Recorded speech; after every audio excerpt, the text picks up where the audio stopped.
കർത്താവിനോടുള്ള സ്നേഹത്തെ പ്രതി കഷ്ടതകൾക്കും മരണത്തിനുമായി സ്വയം ഏൽപ്പിച്ചു കൊടുത്ത് കർത്താവ് അധ്യക്ഷനായി തീർന്ന ഞങ്ങളുടെ പരിശുദ്ധ പിതാവായ നിനക്ക് ഭാഗ്യം.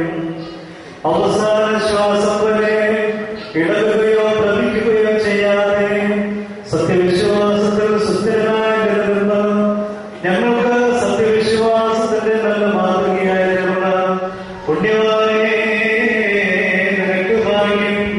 ലോകത്തെ മാതാപിതാക്കളെയും ലൗകിക സ്ഥാനമാനങ്ങളെയും തനിക്കുള്ള സകലത്തെ പരിത്യജിച്ച് മശിഹായെ